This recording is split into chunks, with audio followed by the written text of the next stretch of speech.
Yeah, favourite with the crowd. Known to both you and I, Simon, personally, from tournaments he's played in England. He's just one of the good guys. He is genuinely one of the good guys, and he's up against a nice bloke as well. Ryan Lalisang is a true gentleman. But Michael Schmidt, good character. He and his dad, Rick, travel the world bowling, and always good for a chat, always enjoys himself out there on the lane, and always respects the game and the opponents. And I'm not laying it on too thick. He's just a genuine guy. National coach Sandy Lowe with Mike there just after the first strike. Mike is the real power player out of these two. Ryan really sort of finesses the ball more than anything else, but certainly no mean player himself. As do many of the Asian bowlers. Treats this as his full-time profession. Does have business interests and ambitions beyond the game when he finishes playing, but at the moment, very lucrative career for him, Cass. Absolutely, yeah. Both these players have averaged 222 throughout the 40 games of qualifying and the round robin. Not so good from Ryan there, I'm afraid. Yeah, just crossed the head pin slightly, leaves the 3, 6 and the 10 standing. Should be a straightforward spare. John Walker, CEO of Cubic AMF, just in the background there, the beige jacket, sitting next to Dr. P.S. Nathan, President of the Malaysian Bowling Federation, and very colourful character known out here around the Pacific Rim in the bowling, 10-pin bowling circles. Well, that's a real problem for Ryan Lalisang. Yes, Indonesian ladies team coach, Pati Aman, former international 10-pin bowler, played in the World Cup as well, represented Indonesia a few years ago. Yeah, the pair of them discussing that open frame. That's given Michael Schmidt a bit of early encouragement. Schmitty is his regular nickname, but known as T-Bone for a while on the Canadian circuit after a car accident when he went across a junction and when someone went straight into the side of him. He's not injured, I'm glad to say. But of course, when something like that happens to you, you can always rely on your mates to give you a bit of jip. What a fantastic looking shot that was. 2 strikes in a row for Mike Schmidt. Characteristically, he wears that finger grip on the right index finger of his right hand. It gives him some extra grip, he says. It's a bright sort of pinking colour, and you'll see it if you look a bit closely. Just wraps that forefinger around the ball, and he's got that pink finger grip. There it is, just showing us while he dries his hand. Gives him a bit of extra grip on the ball. Working 2 strikes in a row from the first 2 frames.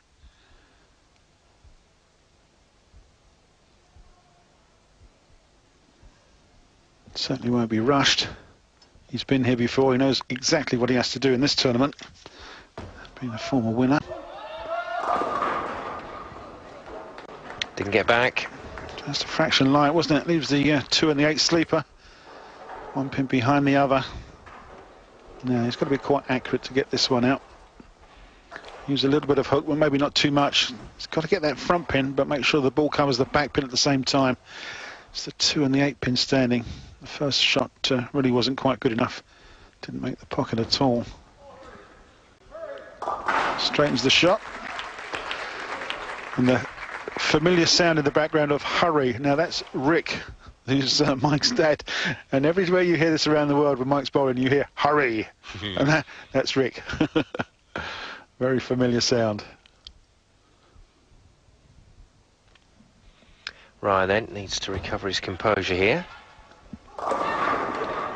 Nice and balanced at the foul line, but I'm afraid he's just not finding his shots at the moment. He's just fishing around for a line. Yeah, light in the pocket.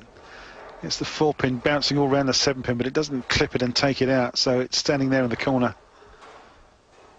These corner pins are the ones that normally cause the damage. Got to be so perfect with your angle of entry, your ball rotation, and the ball speed going down the lane. Straightens the shot out nicely for the spare in frame number 3.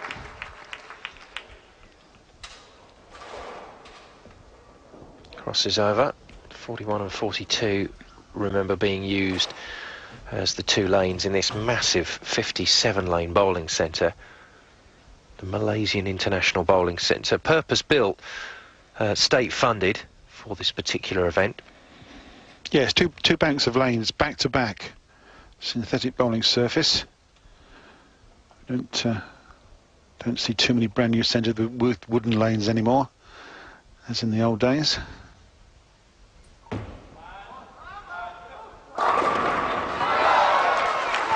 Oh, gets a nice reaction there from the pins. Yeah, gets the messenger flying off the kickback. Spins them all around the pin deck. Great looking shot, lots of power in this one. Really got to grips with this one indeed. Look, and the ball. There's the head pin coming off the kickback straight across the pin deck, takes the 10 pin away. Always looks good, doesn't it? He's a very talented bowler, Ryan. Been at the top of the Asian rankings or thereabouts for a few years now, and has turned in some big results as well. It's a real pressure cooker atmosphere on the Asian tour. Yeah, he has a high game of 279 this week, as did Mike Schmidt. Both almost making the 300 game, but not quite. Needs to find his strike line again, does Mike Schmidt. He's a powerful guy, can muscle his way through that oil, but not this time. Again, it's a single pin standing up. Didn't quite get there, as you said, Simon. Just sort of kind of fell off the shot as he delivered it. Good traction, leverage at the line. Out comes the spare ball, hard and straight. Takes that one away nicely. Well, Coach Sandy Lowe doesn't look too happy at the moment, the Canadian. She's a little bit concerned. Wants to see Mike through to the final, because then there'll be two Canadians in the final stages of this World Cup. One on the men's side of the draw, one on the women's. That will be a real feather in the cap. Well, there is a prize for the highest country. The highest lady and the highest men, their positions get put together and points are awarded, and it's a trophy that's awarded annually. Pretty close though, this game at the moment. Early stages still in game one. Ryan didn't like that, but it's brought him the strike. He looked a little bit quizzically at that one. It's brought him the double. How about that? 2 strikes in a row, and it's the first double for Ryan. Covers the open frame that he had in frame number 2. He needs to push on now. Oh dear. And the 4-6-10 is not going to help him at all. High through the headpin, as you can see. Left the big 4 standing. The 7 pin's gone. More than likely to be an open frame. Frame number 6. And unfortunately, that's going to undo his score. All the good work's been taken away. Chance for Michael Schmidt then to jump all over this one. And he really did push on from there. Not as convincing as he would have liked to have been, but certainly with the advantage. And Ryan under pressure in this first game. It should be Michael Schmidt 1-0. Yeah, he's just going to finish off his first ball in the 10th frame. And the 10 will just about do it. Gives him the opportunity to shoot 2 more. And a slightly aggressive look on his face. There's Caroline Lagrange, the ladies' Canadian representative. Great looking ball, this one. Look at the power there, right in the 1-3 pocket, and Mike's down on one knee. Great reaction. He really ripped that, did Michael Schmidt. Going well for him. Ryan Lalisang is struggling, but 202 to 180. Michael Schmidt isn't. He leads this match by 1 game to 0. Game 2 to come after the break.